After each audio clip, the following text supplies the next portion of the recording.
Hey, hi, Jamie from Sci-Fi Vision. Thanks for talking to me. So obviously, well, both seasons, but this season's a different story, but they're based on, true stories, real people. How did you decide that this would be, the story for this season for whoever wants to answer?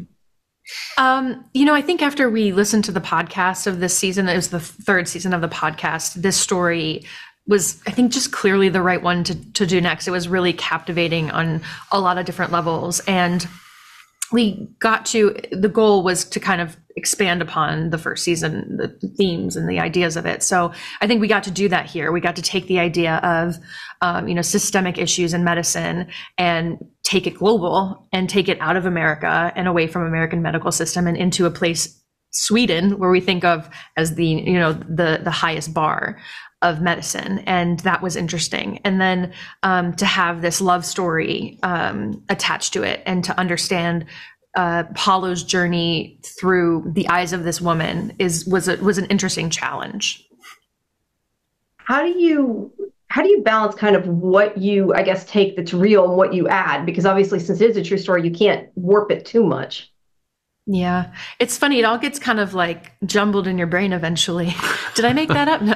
All the craziest things are true. That's really the way to break it down. The craziest things, the most unbelievable things are the things that really happened. We had the podcast materials to jump off of while we were starting to write. And, there were certain things that felt like, for example, there were so many doctors not just in Stockholm, but also around the world that were working to kind of hold Apollo accountable for his malpractice. And there was so much story there that it was actually too much. So that's where we get, the amalgamation of those people down to our three whistleblowers, those composite characters. Like that one feels like an exciting new way to access this story, but still get kind of all the pieces of it.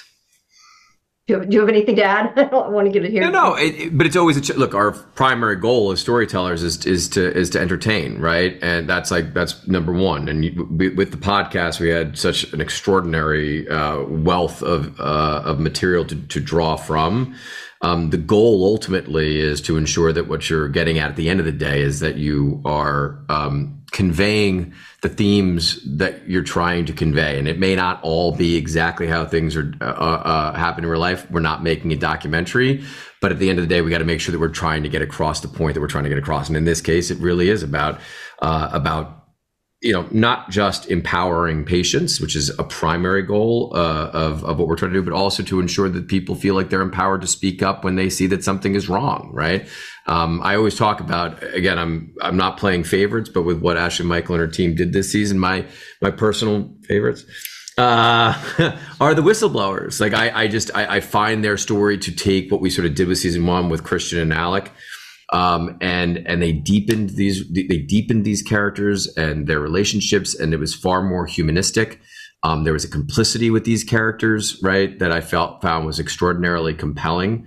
And what Luke and Gustav and Ashley did with the portrayal of those characters is just extraordinary. I again, as someone who got a chance to sort of look on the outside in on the production this season, it was really wonderful to watch what they did across the board and evolving this series.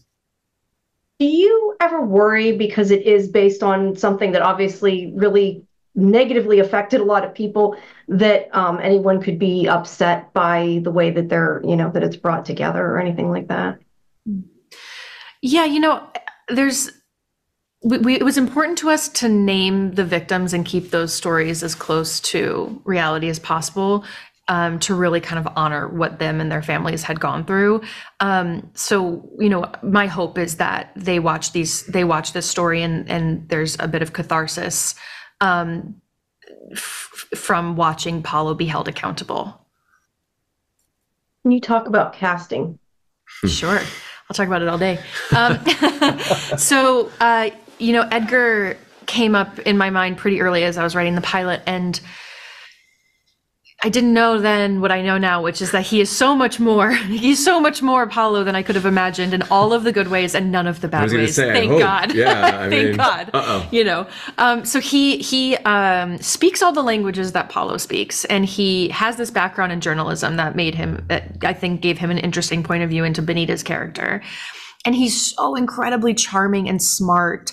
And he approached the character in such a thoughtful and smart way, in wanting to show all the layers of him and kind of make sure that we're telling a story, at least from his point of view, of a guy who was crossing lines, but doing them with a purpose and for a reason, and not just sort of, he had a justification and an argument for everything that he did.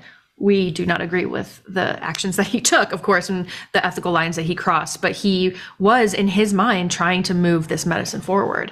And then obviously with someone like Edgar, we have to have a really strong scene partner. And when Mandy's name came up, it was like, are you sure she wants to do our show? It was just of course. Well, no, seriously, who's doing it? Yeah, but really though. Yeah. And she's so, she's so smart, and she brings this real kind of warmth and trustworthiness to screen. And she took this character and she brought such an incredibly nuanced performance, and I think a tricky character to tell well. And we're just so excited to have her. And it goes for the rest of them. I mean, this cast is like a dream come true.